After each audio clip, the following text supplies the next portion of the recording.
If you're currently surviving on lukewarm coffee and whispered curse words, I need you to listen closely.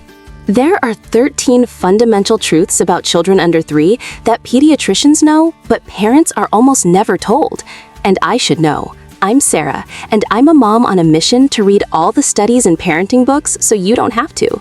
These aren't just tips. This is the operating manual for your toddler's brain. And knowing just the first secret I'm about to share is the difference between barely surviving these years and actually loving them. It's the big one, and it changes everything. So here it is. Secret number 1, the one that underpins everything else. Imagine this. You're in the middle of the grocery store. The fluorescent lights are buzzing, the wheels on your cart squeak, and your toddler has a full-blown level 5 meltdown because you picked the red cart instead of the blue one. The world ends. People are staring. Your face is hot. Every instinct is screaming at you to just make it stop. Here's the secret.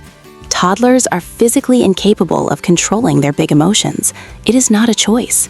Their brain, specifically the prefrontal cortex, the logical, rational CEO of the brain, is almost completely offline.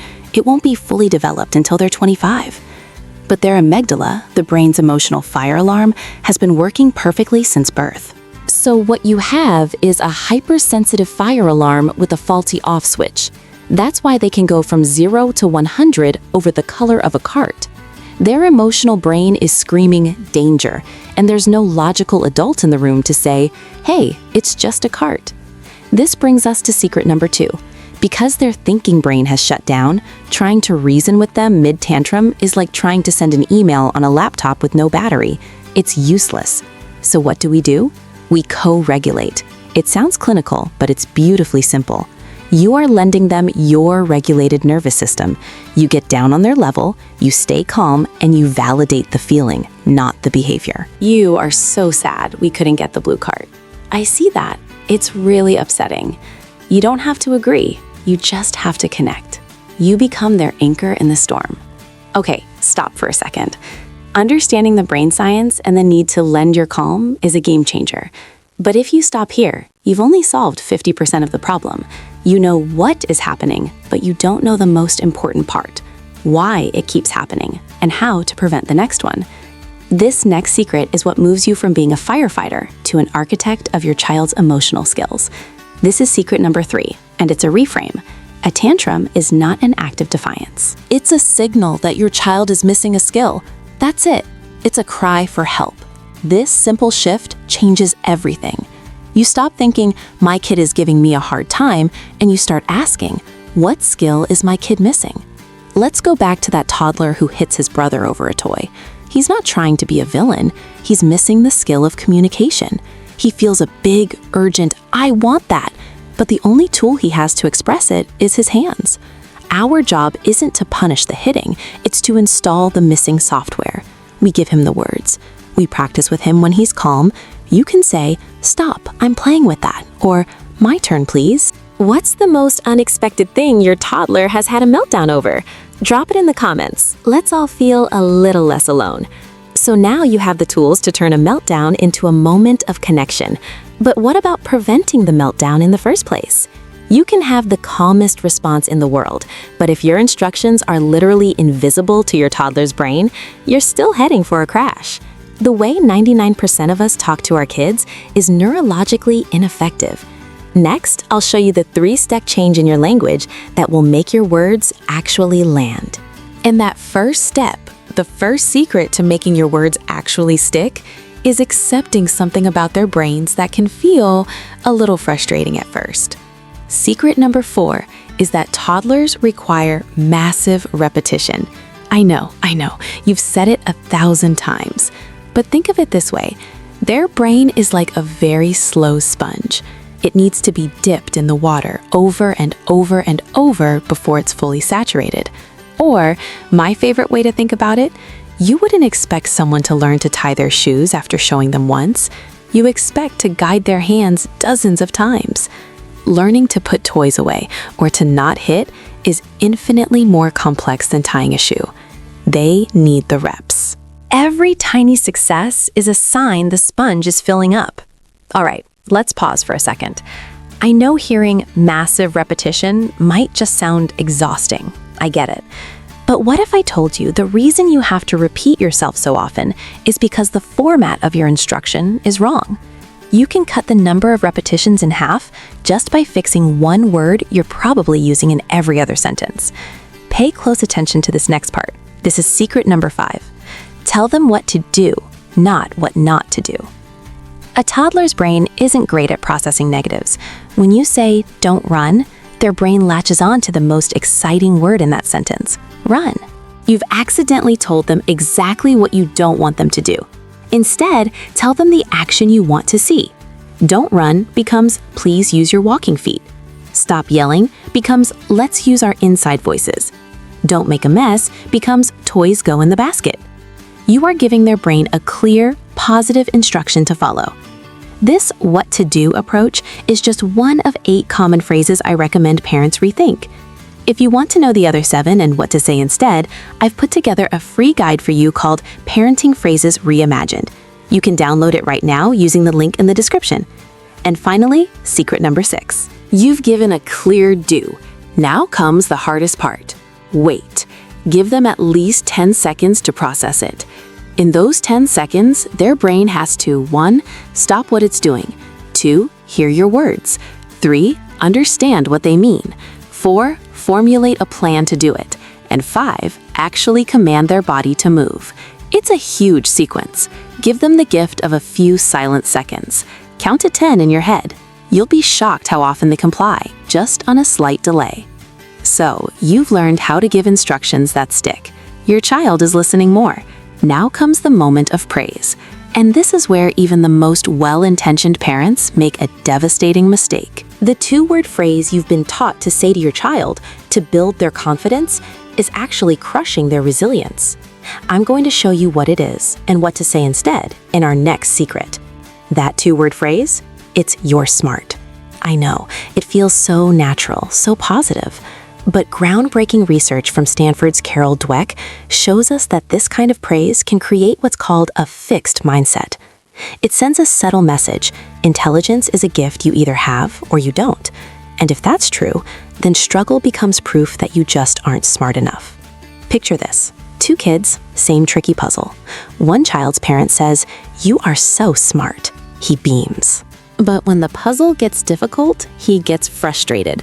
A thought creeps in. If I'm smart, this should be easy. Since it's hard, maybe I'm not smart after all. He pushes the puzzle away. He'd rather quit than risk his smart label. The other child's parent says, "Wow, I love how you're trying to fit that piece in different spots." When she gets stuck, the internal message is different. The praise wasn't about a fixed trait, it was about her effort. So she keeps trying. She turns a piece over, tests another edge. She's not afraid of the struggle because she's learning that the struggle is the part that gets praised. This is a growth mindset. And we build it by praising the process, not the person. Instead of, "You're a good artist," try, "I love the bright colors you chose." Instead of, "You're a math genius," try, "You really stuck with that problem and found the answer." You praise the effort, the strategy, the persistence. You praise what they can control. This teaches them to love challenges and see failure not as a verdict, but as a stepping stone. Now, adopting a growth mindset is a long-term strategy that will pay dividends for decades. But sometimes, the reason your child gives up isn't psychological at all. It's physiological. There's a ridiculously simple biological trigger that can wreck your child's behavior in under 5 minutes, and it has nothing to do with their mindset, your instructions, or their brain development. And most parents completely overlook it. And that trigger is hunger. Yes, really. I know it sounds almost too simple to be true, but our toddlers' tiny bodies burn through fuel like a race car. The official rule is that they need to eat every 2 to 3 hours. That's basically 5 meals a day. So from now on, when your little one's behavior suddenly falls apart for no apparent reason, don't just see defiance. Check the clock. You'll witness that magical transformation where a handful of crackers can turn a tiny roaring monster back into your sweet giggling kid. Honestly, checking for hunger is probably the easiest parenting win you'll get all week. But what if you fed them, they've napped, and they're still pushing every boundary and testing every limit. That's not a sign of a bad kid. It's a sign of a crack in their world. The next secret explains the #1 environmental threat to a toddler's sense of security, and it's probably happening in your house right now. And that threat, that crack in their world, is inconsistency. This is secret number 9. To a toddler, inconsistency feels like chaos. Imagine this. On Monday, Dad's home, and jumping on the couch is the hilarious game full of laughter. But on Tuesday, Mom's home, and jumping on the couch leads to a firm timeout. From your toddler's perspective, they aren't trying to be defiant when they test that boundary on Wednesday. They are acting like little scientists, running an experiment to figure out which rule applies today. The world feels random and unpredictable, and that is stressful. So they push, and they test, looking for the solid walls of their world. The solution is simple, but it takes teamwork. Sit down with your partner, with grandma, with the babysitter, every caregiver, and agree on just a few non-negotiable family rules. Maybe it's we are gentle with our hands, or we always sit in our car seat. You don't need a giant rule book, just a united front on the things that matter most. Once you have consistent rules, you add the next layer of security with secret number 10, a predictable routine. Imagine waking up tomorrow with its zero idea of what was going to happen. No schedule, no plan. For us, that might sound liberating. For a toddler, it's terrifying. A simple, predictable flow to the day is one of the greatest gifts you can give them. And I don't mean a rigid minute-by-minute schedule. It's about the sequence. We wake up, we have breakfast, we get dressed. That flow creates a sense of safety and control. And if you have to change it, just give them a simple heads up. 2 more minutes of playing, and then we put on our shoes. Creating a consistent, predictable world gives your child a massive sense of safety. You've set up the game board for them to succeed. But there's one person they are watching more closely than anyone else to learn the rules of the game: you. And what they see you do when you make a mistake is infinitely more powerful than any rule you could ever set. This brings us to secret number 11, and for many of us, it's the hardest one to swallow. The person your child is watching closest to learn the rules of life is you. Now please hear me on this. The goal is not to be a perfect parent. That's an impossible standard that just leads to burnout. The goal is to be an aware parent, to know that their eyes are always on us. If we want them to handle frustration with patience, we have to model patience when we can't find our keys. So what happens when you mess up? When you're stressed and tired and you lose your cool and yell? The magic isn't in never yelling.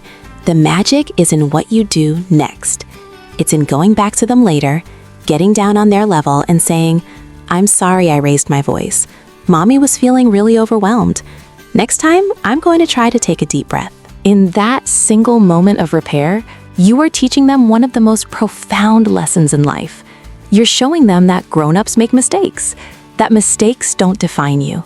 And most importantly, you're modeling that your relationship is resilient, that love is a bond that can be tested and then repaired, making it even stronger. Modeling how to repair a mistake teaches your child that relationships are resilient. It's one of the greatest gifts you can give.